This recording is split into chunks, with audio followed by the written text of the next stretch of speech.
Des centaines de réfrigérateurs sur le bas-côté de la route. Symbole d'une Amérique consumériste et triomphante, soudainement balayée par la force d'un ouragan. C'était en septembre dernier. Depuis des années, les experts tirent la sonnette d'alarme. L'archipel des Keys est menacé. Il pourrait un jour disparaître sous l'effet du changement climatique. Irma a peut-être été le dernier avertissement.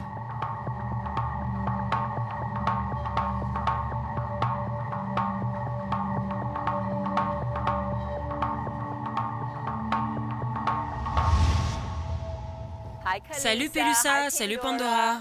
Tout le monde dit bonjour. Voici Pandora. Dis bonjour Pandora. Et là c'est sa sœur Kalusa, juste à côté d'elle. C'est une matinée très spéciale pour Linda, la soigneuse en chef de ce centre de recherche sur les dauphins. Je les connais depuis qu'ils sont tout petits, tout bébés comme vos enfants, donc je peux tous les reconnaître. Bonjour, comment ça va? Salut. Vous êtes tellement jolis. Ils sont tellement contents que vous soyez venus, ça leur manquait de voir du monde depuis l'ouragan. Ils vont bien alors? Oh oui, ils vont bien. Et vous et votre famille, ça va? Oh, on est vivantes. Oui, c'est ce qu'on dit tous, on est OK. Une semaine après le passage de l'ouragan Irma sur cette île du sud de la Floride, Linda réouvre les portes de son parc aux visiteurs. Hey, bienvenue. Merci d'être venus. Oh, c'est trop cool, regarde-les. Ils viennent prendre leur petit déjeuner. Bienvenue à tous, bienvenue au centre de recherche sur les dauphins. On est tellement heureux que vous soyez tous ici aujourd'hui pour célébrer la réouverture et le fait que l'ouragan Irma ne nous a pas tués. On est là, on est fort. Pas de doute là-dessus. Nos employés et notre famille ici, certains ont beaucoup perdu. D'autres ont eu de la chance et ont toujours leur maison. En tout cas, les dauphins ont leur maison. Et c'est ce que l'on fait aujourd'hui avec vous. La tempête est passée ici, comme vous voyez. Elle a fait quelques dégâts.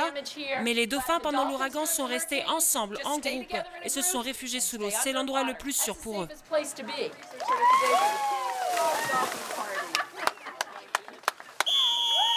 Dans ces îles, les dauphins sont si nombreux qu'ils sont devenus l'emblème de la région.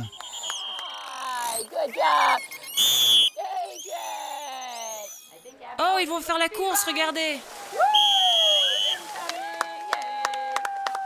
Venir les admirer après la tempête est lourd de sens pour ces premiers visiteurs.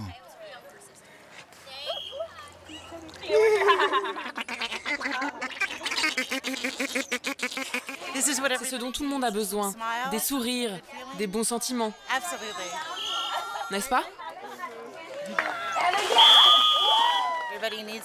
Tout le monde a besoin de sourire et de se réchauffer les cœurs.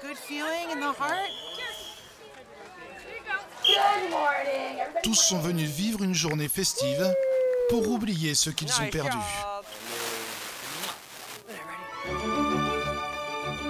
2 mois avant l'ouragan, voici à quoi ressemblaient les Keys. Des îles paradisiaques, reliées entre elles par une route de 200 km de long. Mer turquoise, sable blanc, végétation luxuriante. Une destination très prisée des touristes. 4 millions sont venus l'an dernier admirer l'un des plus beaux écosystèmes au monde. Un paradis qui, par la main de l'homme, est aujourd'hui menacé, condamné à disparaître.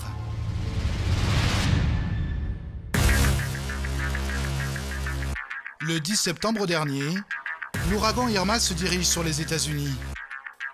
Catégorie 4 sur une échelle de 5, il fonce droit sur la Floride, l'État le plus affecté par le réchauffement climatique et la montée des eaux. En 15 ans, près de 80 tempêtes tropicales ont ici causé 70 milliards d'euros de dégâts. Irma menace d'engloutir définitivement ses 21 millions d'habitants. C'est un ouragan incroyable. Il est énorme. On attend des vents de 300 km/h. Donc tout le monde doit écouter les bulletins officiels d'évacuation. Soyez certains d'avoir un plan. L'heure est venue de partir. Fuyez avant même l'ordre d'évacuation. Ceci est un ouragan nucléaire. Malgré le plus grand exode de l'histoire des États-Unis, le bilan est lourd en Floride. 30 morts, 6 millions de foyers privés d'électricité. Les nombreuses mises en garde des scientifiques n'auront pas suffi. Les vents de 290 km/h ont tout balayé sur leur passage. L'eau est montée par endroits jusqu'à 4 mètres de hauteur.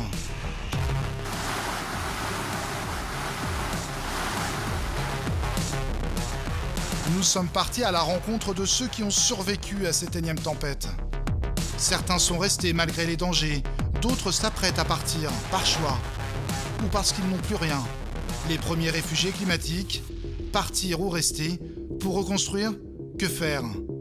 L'homme peut-il encore vivre sur ces territoires voués à disparaître?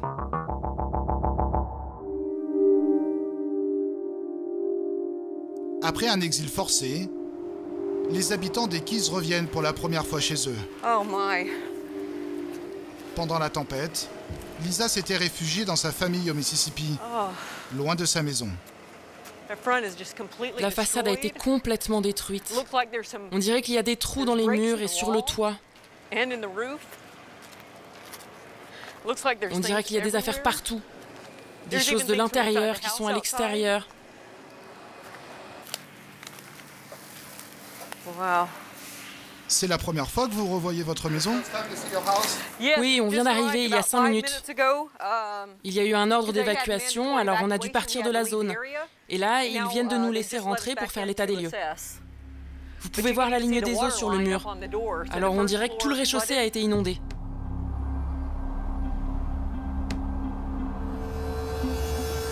Ici, l'eau est montée jusqu'à 1,50 m de hauteur. Les arbres se sont littéralement envolés. Oh, c'est ma porte de frigo. C'est quoi? C'est une partie de mon frigo. Ça sent pas bon. Les vents de 215 km/h ont arraché la porte de son frigidaire, qui se trouvait dans le garage. Sa maison a subi la tempête pendant plus de 10 heures. Oh non, on ne peut pas passer par là. Il y a même eu de l'eau jusqu'au 2e étage, regardez. Ça a tout endommagé. Regardez la structure. Ça a été une tempête destructrice.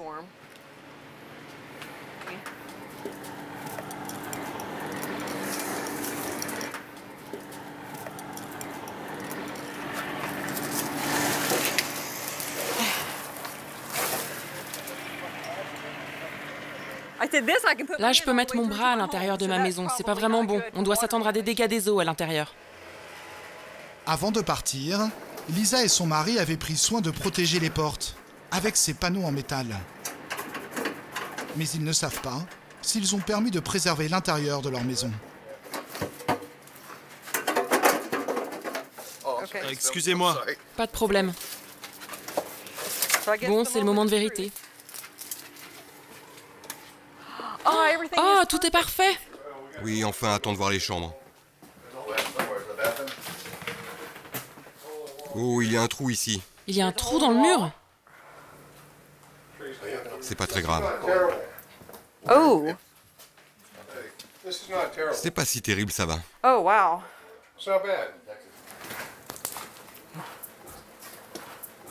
Un gros trou dans le mur, mais à part cela, peu de dégâts à l'intérieur. Un moindre mal pour Lisa, dont la maison a déjà été endommagée par un ouragan dans le passé. Une histoire tristement banale ici. L'archipel subit depuis toujours des phénomènes météo violents. Cette question, un homme sur l'île l'étudie depuis plus de 50 ans. Il travaille à la bibliothèque municipale de Key West. Tom Albright, 75 ans, a accumulé ici plus de 60 000 documents relatifs à l'histoire des Keys, comme ses premières épreuves d'un roman d'Hemingway, ou encore toute la presse publiée dans la région. Voilà toute l'histoire de Key West depuis le début de la photographie. Les documents les plus anciens datent de 1860 pendant la guerre civile. Tout au long de sa carrière, il a constaté que l'histoire de ces îles est intimement liée à celle des ouragans. L'ouragan de 1935 a touché Islamorada sur les îles du Nord. Là, on peut voir des scènes de corps qui flottent. Il y en a un là, un autre ici. L'ouragan de 1935 est le plus meurtrier qu'aient jamais connu les États-Unis. 485 morts, un tiers de la population de l'île de l'époque. Les habitants avaient pourtant tenté de se mettre à l'abri, parfois de manière étonnante. Ils ont essayé de retenir Mère Nature. Ils ont construit des murs face à la mer pour protéger leurs propriétés. Mais vous voyez ce qui est arrivé aux murs quand la tempête les a frappés. Ils ont été détruits par la violence des vagues. Mère Nature dit non, on ne fait pas ça. Pourtant, l'homme s'est acharné à vouloir rester, défier la nature à coups de destruction de la mangrove, de rehaussement de maisons. Malgré les risques connus, la population a été multipliée par 20 en moins de 50 ans. Tout le monde veut vivre dans une zone côtière où il fait chaud. Ce n'est pas que dans les Keys, dans toute la Floride on a le même problème. La population augmente, donc on construit plus de maisons et on a plus de monde dans des zones dangereuses, où le niveau de la mer est vraiment bas.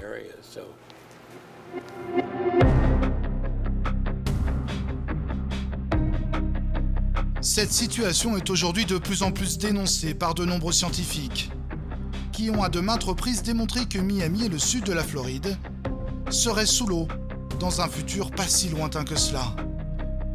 Les plus pessimistes parlent de 2040.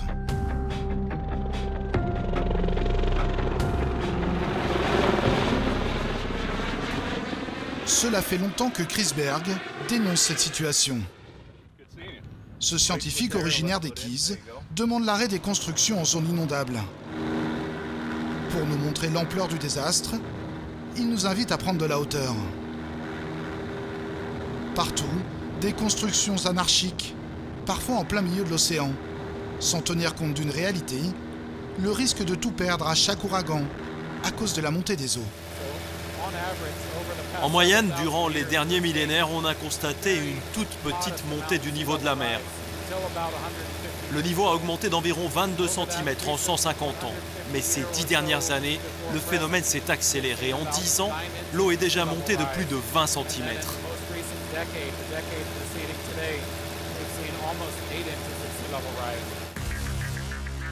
Une accélération de la montée des eaux causée par l'activité humaine qui réchauffe les océans et fait fondre les glaces. Pour le scientifique, le réchauffement climatique joue aussi un rôle majeur dans la multiplication des ouragans dans la région et leur intensité. Un réel danger pour l'archipel. Je peux vous montrer avec ce schéma à quoi ressemblaient les Keys quand l'ouragan a frappé l'archipel en 2005. Là, vous voyez, il y a une petite zone qui n'a pas été inondée. Une autre ici au-dessus de l'autoroute. Une autre aussi près d'une forêt et une toute petite partie de cette île. Mais tout le reste, l'essentiel des Keys de Floride, était sous l'eau. Les ouragans vont devenir de plus en plus intenses à cause du réchauffement des océans. Ces inondations seront de plus en plus importantes. Enfin, pas seulement les inondations, les vents aussi seront de plus en plus forts. Avec comme conséquence, des zones entières détruites et inhabitables. Des milliers de personnes obligées de quitter leur maison définitivement. Si le monde, si les dirigeants ne prennent pas conscience du problème du changement climatique sérieusement, en réduisant les émissions de gaz à effet de serre, en passant à des énergies renouvelables, dans le futur, les endroits comme les Keys de Floride seront submergés et deviendront quasiment inhabitables.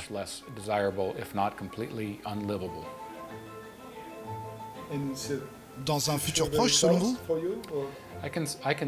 Je peux déjà voir ces changements depuis que je suis né et je pense que d'ici la fin de ma vie, je verrai une montée très significative du niveau de la mer. Je verrai des ouragans très violents. C'est triste, mais c'est la réalité. Et nous avons la possibilité de contrôler notre futur.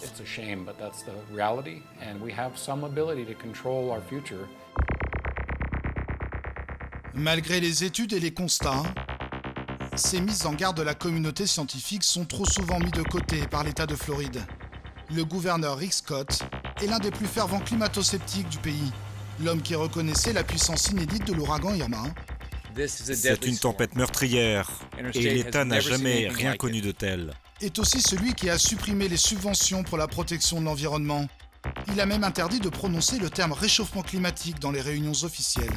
Gouverneur, quel est votre projet pour lutter contre le réchauffement climatique?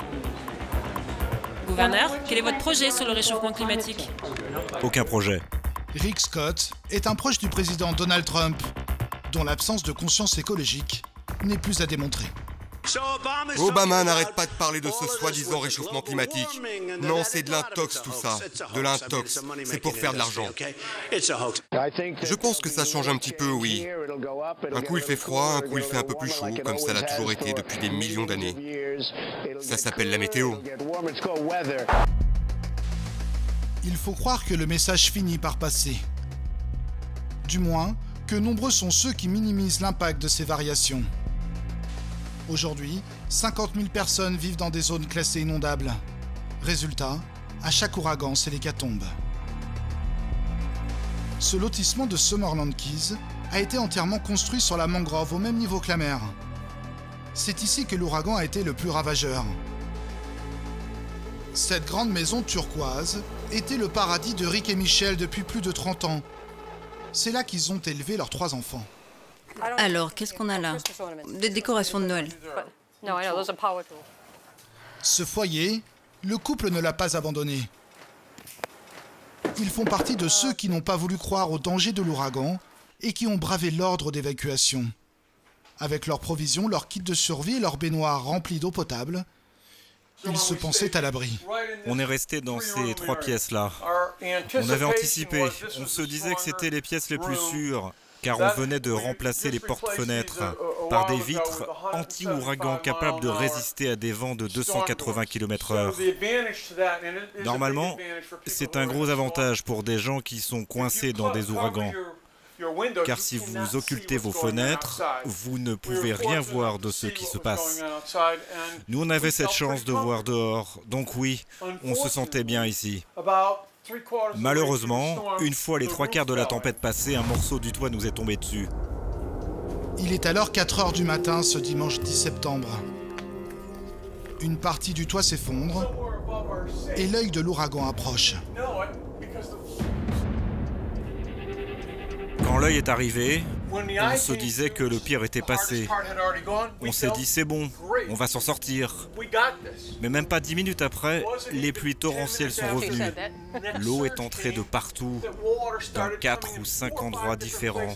On devait courir avec des seaux, et même pas 10 minutes après, le plafond s'est écroulé. Et c'est là qu'on a réalisé qu'une énorme masse d'eau était rentrée par le trou causé par la chute d'un arbre. Qu'est-ce que vous avez ressenti à ce moment-là? On a vraiment eu peur, je vous le dis direct, on a vraiment eu peur.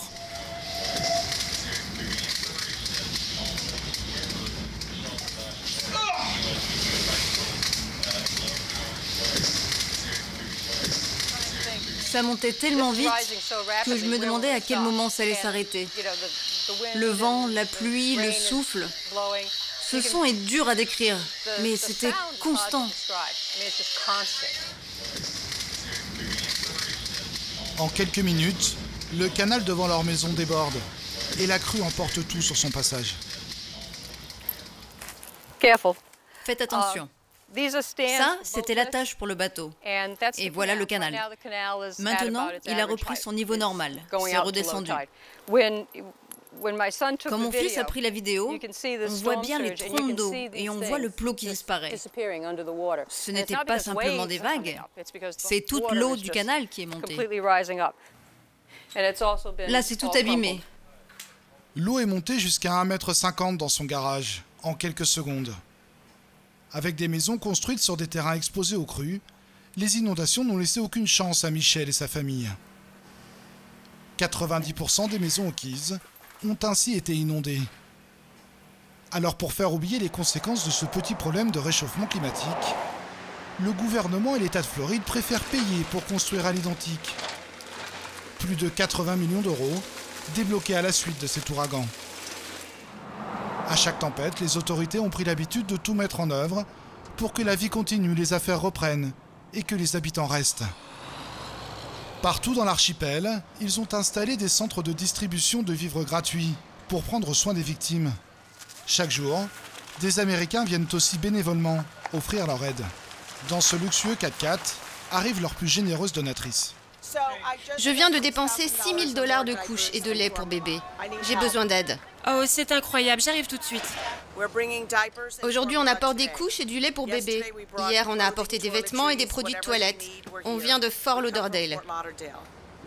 Pourquoi c'est important pour vous d'être là? On doit aider les gens. Ça pourrait être nous. On a des dégâts aussi. On a une maison à Key Largo et une autre à Fort Lauderdale. On le fait parce qu'on doit aider les autres. C'est tout. Les gens donnent beaucoup? Oh mon Dieu, c'est bouleversant tous ces dons qui arrivent. Vous savez, les gens font preuve d'une telle générosité. Ça me donne envie de pleurer, c'est tellement gentil. En quelques jours, 1 million de produits de première nécessité ont déjà été distribués. Comme à chaque ouragan, des travailleurs de tout le pays ont été réquisitionnés pour établir au plus vite l'électricité et l'eau potable.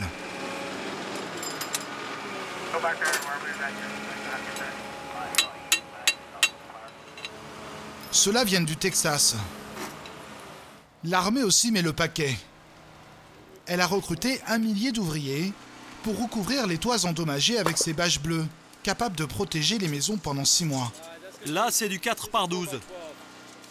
Du 4x12? On essaie de faire le plus vite possible parce qu'à chaque fois qu'il pleut, tant que le toit n'est pas recouvert, il y a des fuites dans la maison. Et ça abîme encore plus, donc il faut vraiment faire le plus vite possible. 39 000 maisons ont ainsi été protégées en Floride en seulement 2 semaines.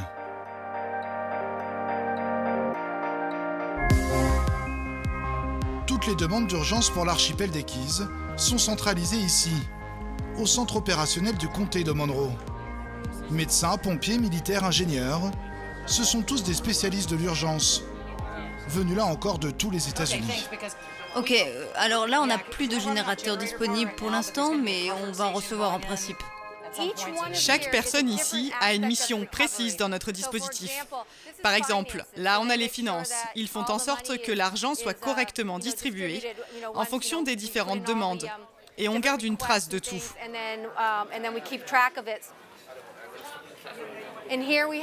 Et ici, on a la zone de commandement, les renforts de police. Ils travaillent 24 heures sur 24. Madame Hillary fait partie de notre équipe d'urgence. Elle motive nos troupes depuis de longues heures ici. Voulez-vous expliquer brièvement ce que vous faites, Hillary? Oh, beaucoup de téléphones. Et combien d'appels? C'est difficile à dire. Quand c'est le rush, ça peut être autour de 100, 150 par heure. Un dispositif de grande ampleur et des dizaines de millions de dollars d'investissement qui n'ont qu'un seul but, relancer coûte que coûte la première industrie de l'archipel.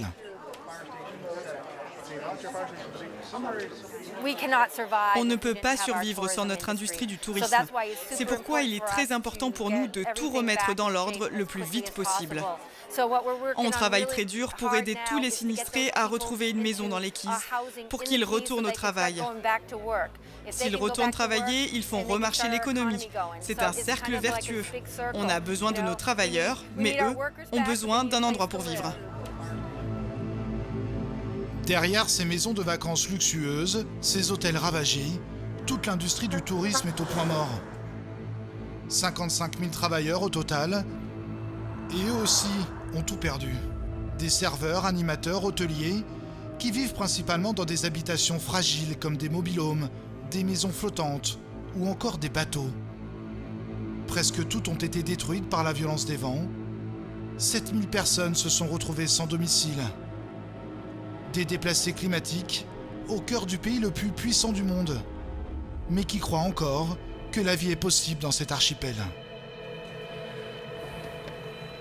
Brad Ingram est l'un d'entre eux. Voilà notre maison. Ce que vous voyez là, c'est le centre de pilotage. Tout ce qui est caché sous l'eau, c'est la salle à manger, la cuisine, et en bas les 3 chambres et les salles de bain. C'était un super endroit, un appartement flottant. Et c'est complètement détruit. Tout ce que nous possédons est quelque part là-dessous. Il vivait ici depuis 1 an, avec sa femme et sa fille de 4 ans. Ce passionné de la mer avait entièrement retapé pendant des mois ce chalutier de 12 mètres, qu'il avait baptisé Joy, la joie. Qu'est-ce que vous ressentez quand vous voyez votre bateau comme ça? Ça me brise le cœur. Ça me brise le cœur. Je me réconforte en me disant que ma femme et ma fille sont en sécurité. Moi aussi. Tout le reste, on peut le remplacer. Ça va prendre un moment, mais on peut tout remplacer.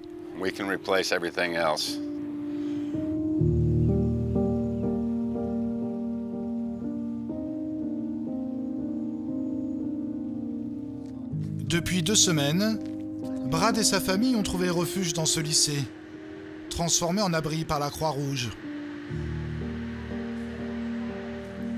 Il existe une trentaine de refuges provisoires comme celui-ci, mis en place dans les Keys.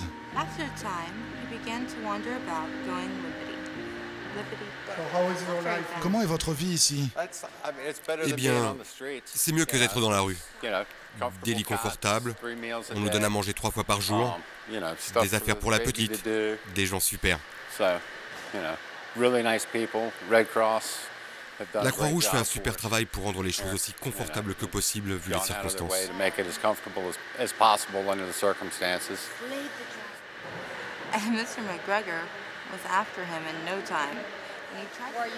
Est-ce que votre fille comprend ce qui se passe? Elle est un peu jeune pour comprendre que les choses ont vraiment changé.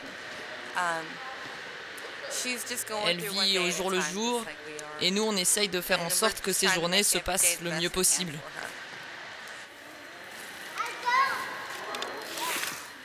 Voilà ce qu'on a avec nous. Tout ce qui leur reste tient dans cette petite valise, emportée précipitamment, juste avant la tempête. On a des vêtements pour se changer, pour nous et pour le bébé, des brosses à cheveux, des produits de toilette. La plupart de ces choses nous ont été données ici. Par exemple, je n'étais parti qu'avec des shorts. Et j'espère que je pourrai retourner au travail la semaine prochaine, ou celle d'après. Et j'ai besoin de pantalons.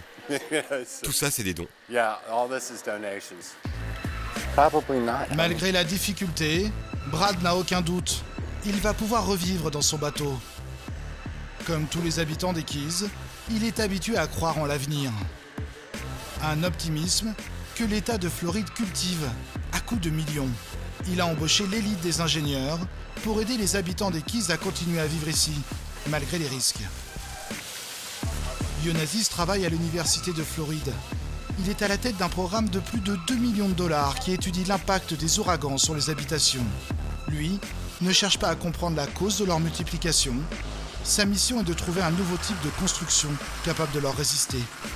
Parti de Miami, il lui faut d'abord passer les contrôles de police avant d'arriver dans les Keys. Bonjour, comment ça va? On était là hier.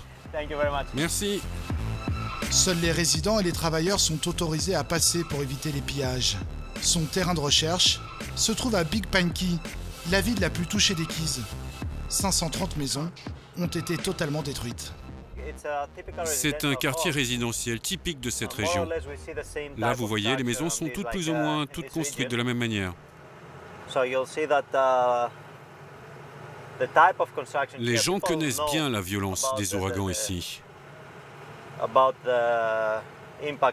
Alors ils construisent des maisons surélevées. Le rez-de-chaussée n'est pas occupé, c'est souvent un garage ou un cellier. Et les gens, ils vivent à l'étage.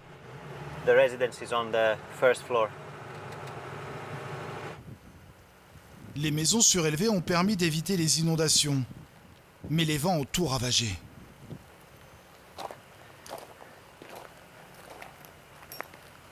C'est un cas très intéressant. C'est exactement ce que l'on recherche. On a une première maison complètement détruite, la deuxième complètement détruite, la troisième complètement détruite, et ensuite, on a des maisons à côté plus ou moins en bon état. Donc, ma première impression, c'est qu'il y a dû avoir une tornade à l'intérieur de l'ouragan. C'est très intéressant pour nous, car on a plusieurs messages.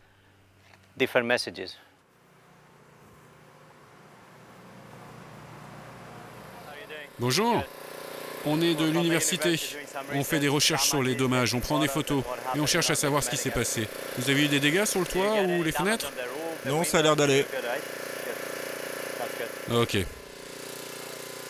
Pas de dégâts majeurs chez cet homme, dont la maison a été construite récemment. Sa voisine, elle a eu moins de chance. La tempête a emporté les murs et le portail de son garage. Regardez ce mur. C'est le vent qui a fait ça. Qu'est-ce qui s'est passé? C'est l'eau, le vent? Ça, c'est l'eau, ce sont les inondations. On peut voir que le toit a survécu au vent. Il est en bon état. Là, le problème, ce sont les inondations. Qu'est-ce que ça représente pour vous? Ce sont des semaines, des mois pour reconstruire une maison comme ça? Je n'en ai aucune idée. Si un jour je peux revenir, cela va être long avant que ça ne redevienne comme avant. J'ai perdu ma voix. J'ai du mal à parler à force d'avoir crié et pleuré. Vous avez traversé beaucoup de choses. Ces rencontres sur le terrain sont capitales pour le chercheur. Elles vont lui permettre d'évaluer la résistance des maisons dans les Keys. Il y a différents types d'habitations ici, différents types de construction, de toits, de techniques. Donc on veut comprendre comment chaque maison a résisté. En comparant les données de l'observation que l'on fait avec les données sur le vent que l'on a, on pourra avoir une très bonne idée de comment ce système a fonctionné, pourquoi les dégâts surviennent. Est-ce un problème de maintenance? C'est une maison nouvelle ou une vieille maison? Le type de construction, tout ceci est très utile pour nous.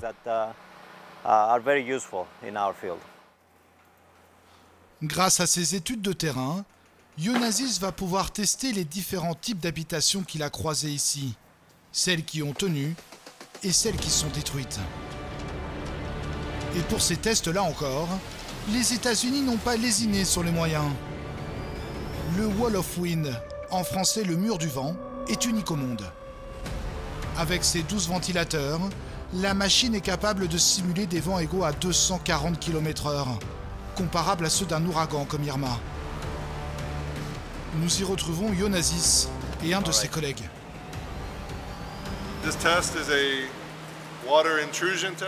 C'est un test d'intrusion d'eau pendant une tempête. L'idée est de simuler l'eau qui rentre par une fenêtre cassée. En mesurant la quantité d'eau qui rentre dans la maison liée au taux d'humidité dans les murs, on va pouvoir estimer l'ampleur des dégâts.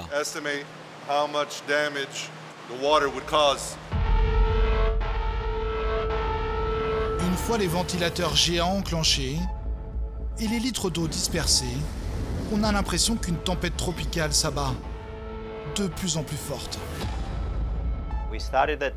On commence ce test en exposant le côté de la maison construit pour résister à la pluie. En l'exposant à des vents forts, aucun problème.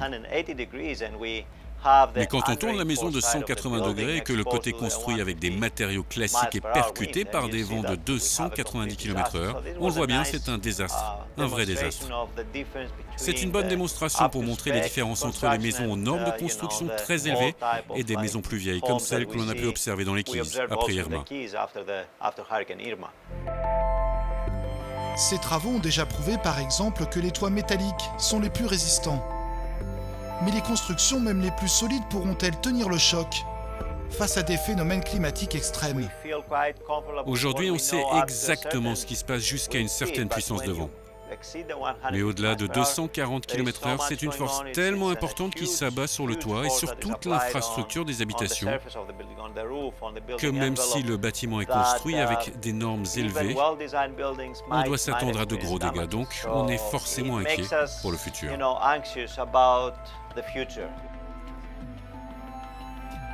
Cette fois-ci, la science et les technologies n'ont rien pu faire.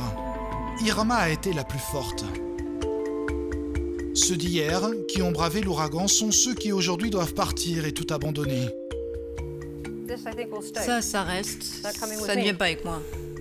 À Summerland Keys, Rick et Michel se préparent à quitter leur maison. Ils rejoignent les rangs des déplacés climatiques. La chute d'une partie de leur toit et l'inondation de leur garage ont provoqué des dégâts qui empirent de jour en jour. Pourquoi vous partez? Eh bien, parce que ce n'est plus vivable. La chaleur, c'est quelque chose. Mon mari en souffre terriblement. Moi, ça ne me dérange pas. Mais la chaleur sans climatisation, c'est terrible. Mais le plus gros problème, c'est l'humidité et la moisissure. Mon fils, qui n'a jamais eu d'asthme, il respire très mal maintenant, à cause de la moisissure sur les murs. Pourtant, le couple est assuré. Il paye même 850 € par mois pour se protéger contre le vent, la pluie et les inondations. Dans une région aussi habituée aux ouragans, ils pensaient que les 170 000 € de travaux nécessaires aux réparations allaient être pris en charge par leur courtier. Mais la visite va vite les démoraliser. Elle n'a pas souhaité être filmée. Nous l'enregistrons en caméra discrète. Vous allez payer pour la moisissure? Juste le nettoyage. On paiera le nettoyage, mais c'est tout. Ou on peut vous installer des ventilateurs, c'est ce que tout le monde fait pour faire sécher les murs. Au final, l'assurance annonce qu'elle paiera au mieux 15% des travaux. 26 000 € sur les 170 000 nécessaires. Un coup dur pour le couple. Donc les murs de l'intérieur ne sont pas couverts. Ok, j'espère que les dégâts du rez-de-chaussée causés par l'eau qui est entrée par le toit seront pris en charge par l'assurance.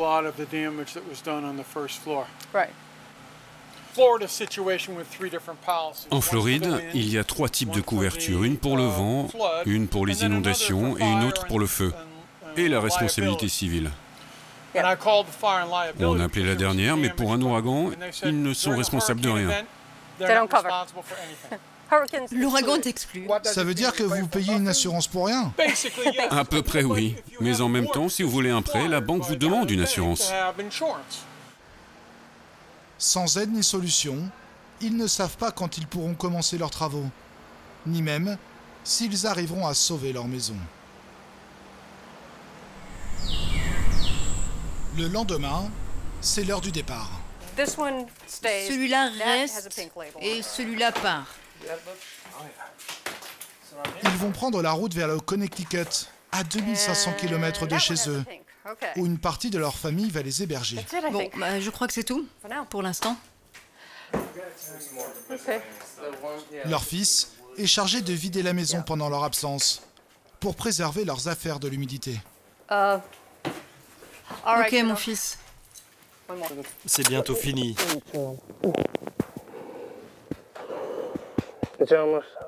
Je sais. C'est un moment difficile dans votre vie? Ça l'est, oui.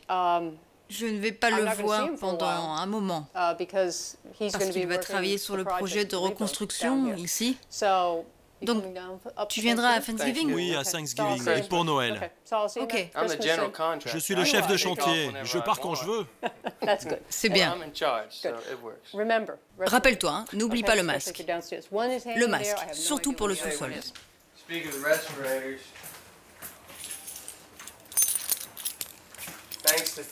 À cause de ce genre de truc, quand on va travailler, on va devoir porter ça. Il faut juste s'habituer. Bien. Maintenant, tu es prêt à travailler. Tu as plus de raison de t'inquiéter maintenant, non? Aucun souci. Un saut dans l'inconnu, sans savoir s'ils reverront un jour leur petit paradis. All right, we're off.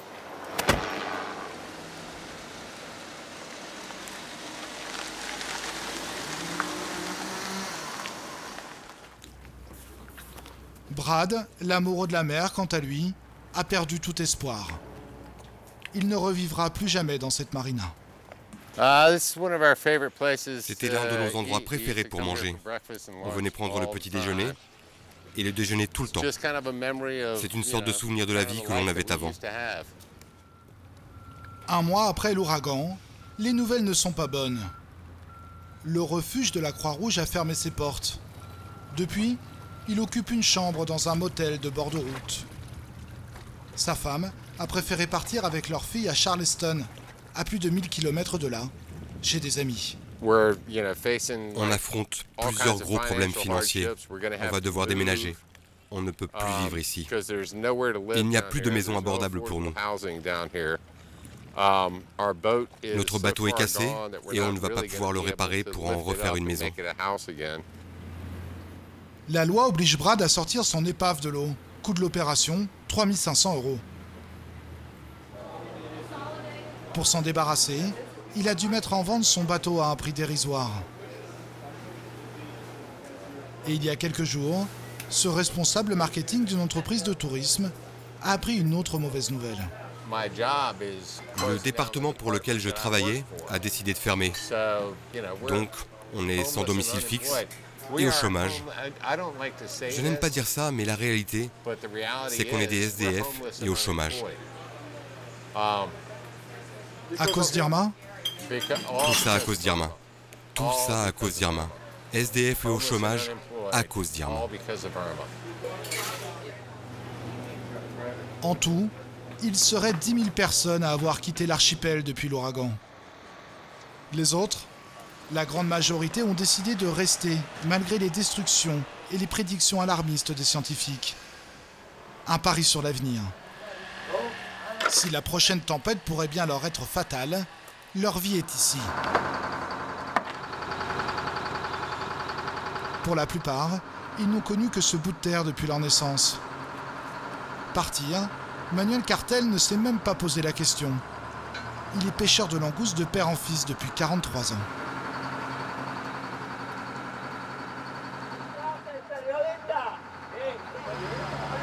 Regardez devant! Personne n'est encore sorti avec le bateau, on est les premiers, parce qu'il y a beaucoup de dégâts dans l'eau. On ne sait pas ce qu'il y a dans l'eau après la tempête. Pourquoi vous sortez aujourd'hui? Pour voir quels sont les dégâts dans nos casiers, les dégâts qu'on a au large. C'est important pour vous? Bah ouais, bien sûr. Pourquoi? Parce que tout notre argent est là-bas. La pêche, c'est la deuxième ressource économique des Keys. 4500 personnes en vivent. Manuel ne connaît que ça. Impossible pour lui de renoncer à cette affaire familiale. Aujourd'hui, il espère trouver quelques langoustes, de quoi relancer son business. José, on peut aller vérifier cette bouée? On va voir par là-bas.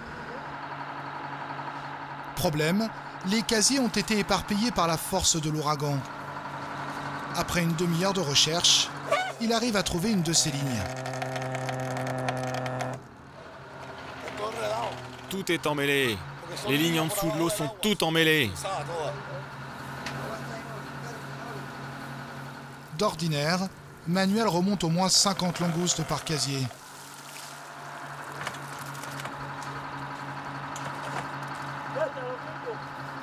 Mais dans celui-ci, 2 langoustes seulement et beaucoup de sable. Ça devrait pas être plein de sable comme ça. Il y a tous les débris et le sable que l'ouragan a poussé dedans. Ça devrait être très propre, sans rien d'autre que les langoustes.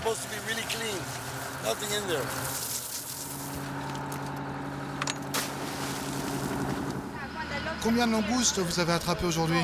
Là, il y a pratiquement rien. Combien d'argent vous avez perdu alors?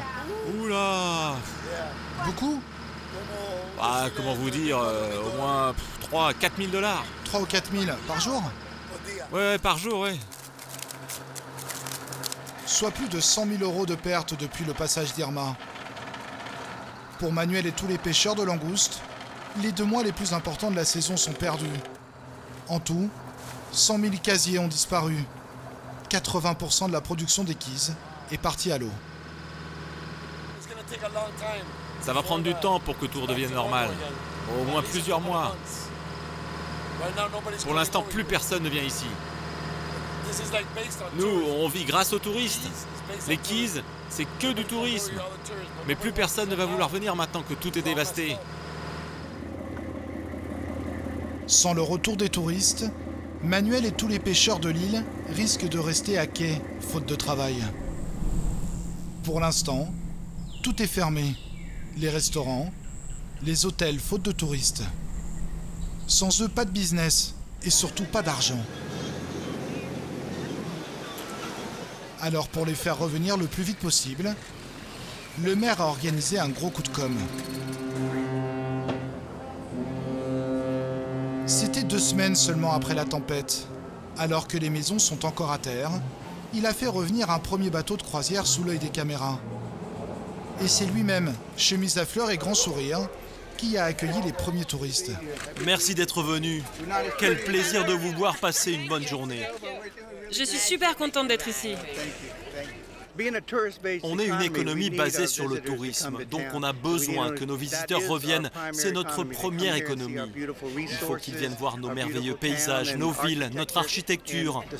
Les serveurs, les barman, les hôtels dépendent tous de ces touristes. Les gens ont besoin de retourner au travail et c'est la plus grosse partie de notre reconstruction. Aux Keys, depuis toujours malgré la menace constante des ouragans, les habitants s'accrochent à ces paysages de cartes postales et croisent les doigts pour ne jamais devoir les quitter. La vie reprend aujourd'hui timidement ses droits. Key West, la dernière île de l'archipel, le point le plus au sud des États-Unis. Une île rendue célèbre par Ernest Hemingway ou encore Tennessee Williams, qui ont vécu ici. Tu as les clés? Paul Manta s'y est installé il y a 30 ans. Il tient la première distillerie de rhum de la ville. Ce soir, il va servir son rhum pour une occasion bien particulière. La première fête depuis l'ouragan. On va faire un cocktail qui s'appelle « Au diable l'ouragan » avec du rhum et de la limonade au gingembre pour que les gens oublient un peu la tempête. Je pense que ça va être bon pour tout le monde de se relaxer un peu. On est tous très stressés en ce moment. Key West est en principe vraiment très simple et relax, mais je pense qu'on va ressentir un peu ça ce soir de nouveau.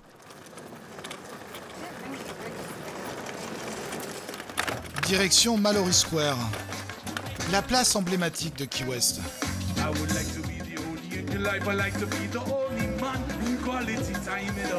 Inhabituellement désertée depuis l'ouragan, elle retrouve ce soir son esprit libre et festif.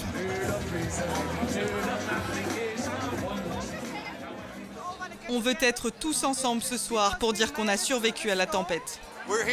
On est là, la vie est belle. Il faut la vivre comme si c'était le dernier jour, on ne sait jamais ce qui va se passer. J'espère qu'on fera ça tous les ans pour l'anniversaire du passage de l'ouragan sur les Keys. Que tous les locaux se rassemblent et célèbrent le fait qu'on a tous survécu. Ça va les gars, après la tempête? Oh ouais, moi ouais, ça va. Mais lui, il a perdu 2 maisons. 2? Il en a perdu une et il était en train d'en rénover une autre, donc il en a perdu 2 en tout. Tu sais ce qui est bien? C'est que tu gardes le sourire et ça j'adore. Demain, les écoles, les banques et les administrations ouvriront de nouveau. Mais pour l'heure... Poussez-moi hein, si je vous bloque la vue. Paul et ses voisins veulent prendre le temps d'admirer le coucher de soleil.